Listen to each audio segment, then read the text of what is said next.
Baik, sudah on air. Kita bawa on air aja ya obrolan kita tadi ya.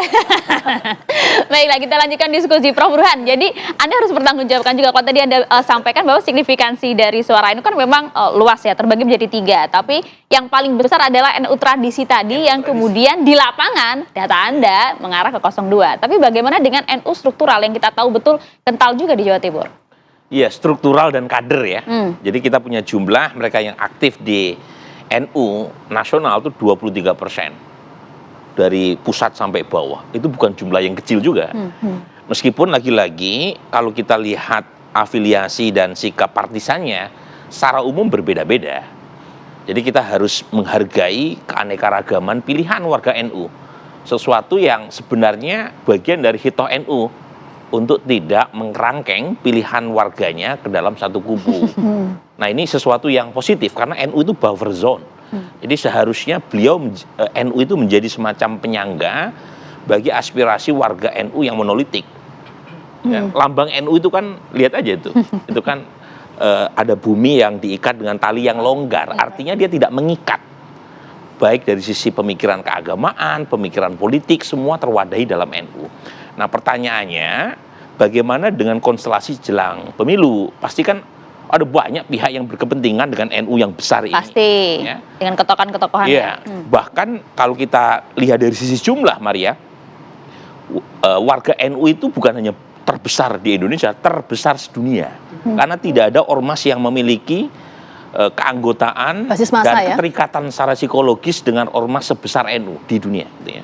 Dan menjadi berkah buat bangsa ini.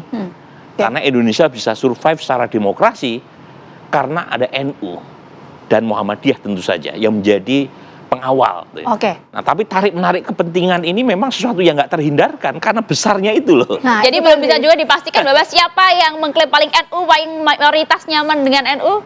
Nah, memang begini ya, saya sendiri tidak tahu persis ya konteks Caimin mengatakan demikian, ya, mengatakan bahwa kalau tidak memilih Amin diragukan ke-NU-nya. Saya sih melihat mungkin ada nuansa bercanda. Maria sama Gina kalau ketemu Caimin itu isinya yang ngakak terus aja. Tapi hati-hati, ini kan dalam politik ya. Dalam politik ini ada pesannya. Bercanda itu bisa ditafsirkan macam-macam. Apalagi kalau kemudian dikaitkan dengan ke-NU-an Hovifah. Hovifah itu kalau dibelah darahnya isinya NU. Tapi gini, Prof. Burhan, tadi menarik data Prof. Burhan menyampaikan bahwa NU tradisi 49%. Saya mau ke Mas Husni. Ini yang memilih 02. Yang pemilih 02. Populasinya 53%. Oke, nah itu gimana tuh Mas Husni melihat data itu? Begini, kami lihat data itu sebagai bahan evaluasi. Kan yang memilih sekarang itu kemarin lah waktu pilihan. Jadi bukan yang akan memilih Pak Anies ketika 14 Februari. Itu satu hal.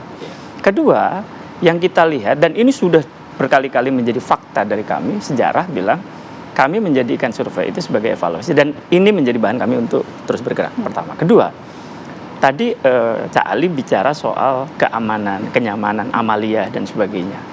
Saya kira, sampai saat ini, saya sebagai Nahdiyin, beberapa kiai, Gus, dan itu kemarin tuh bertanya, kira-kira kunutnya Pak Prabowo tuh gimana ya? Kami belum pernah lihat tuh. Ini kan soal kenyamanan. Sesimpel itu ya. Bagaimana kami bisa aman, nyaman kalau amaliyahnya belum pernah kami lihat. Pak Prabowo, Pak Gibran juga kami belum pernah lihat tuh. Kalau kunutnya Mas Anies, Gus Muhaimin, ya kami udah sering. Saya tuh udah interaksi dengan Pak Anies tuh belasan tahun. Gitu ya. Terus gue disampaikan tadi akidah sunnah wal jamaahnya ada di 02 gitu katanya. Akidah sunnah wal jamaah kita lihat bukan cuma saat ini. Ada di 01. Pak Anies itu kalau dilihat dari sanad, kalau dalam santri itu al-isnadu minad-din, bahwa sanad itu bagian dari agama, ya kan? Kalau tidak punya sanad, itu nggak mungkin. Pak Anies sanadnya itu muttasil ke Mbah Hamam Ja'far. Itu adalah pesantren di Pabelan. Pak Anies pernah pesantren di sana. Mbah Hamam Ja'far itu pernah pesantren di Mbah Hasyim Asy'ari. Jadi Pak Anies itu muttasil ke jadi dari sanad dulu ya. Ini dari sisi sanad dulu. Loh, kalau dalam konteks itu ya monggo kita sebagai Nahdiyin mari kita tunjukkan kepada publik kalau memang menyatakan bahwa bagian dari NU kami bukan cuma siap, lebih dari siap. Oke, tapi Pak data Anies dari Amin itu gimana? Data itu 49, sekian persen lah. Ini NU tradisi. Kalau data dari tim Amin seperti apa internalnya? Memang tadi klaim mayoritas. Itu dulu fokus kita mungkin di dialog ini. kami meyakini bahwa itu memang betul. Nah, sekarang ada 29 berapa tadi? 22, sekian. Itu kan sebagai bahan evaluasi kami untuk menunjukkan. Nah, kami itu Pak Anies ketika di Jakarta, Mbak, itu pemilih NU itu awal-awal itu ada di kisaran 20-an. Ini survei. Terus kemudian akhirnya dibuktikan oleh exit poll yang dilakukan oleh indikator 69%. Artinya apa? Kami terus gerak. Kami terus meyakinkan. Kami meyakinkan bahwa kalau Amin itu justru yang paling aman, paling nyaman, amalia, bukan cuma amalia, fikroh, cara berpikir, harokah, cara kemudian kami, lihat aja Pak Anies itu, dalam konteks pemikiran ya, itu kan sangat asy'ariyah sekali gitu, tulisan-tulisan di Kompas dan sebagainya. Ini bukan cuma dalam kami menunjuk, enggak, ini sudah dalam darah dagingnya Pak Anies. Udah kalau apalagi Gus Muhaimin. Gus Muhaimin itu bukan cuma muasisnya PKB, tapi cucu dari muasisnya NU. Lahir sebelum, sudah NU sebelum lahir. Oke, kalau gitu bagaimana dengan Cak Ali? Datanya Prof. Burhan 49% NU tradisi bahkan ke 02, tapi diklaim tadi dibantah oleh Mas Husnil.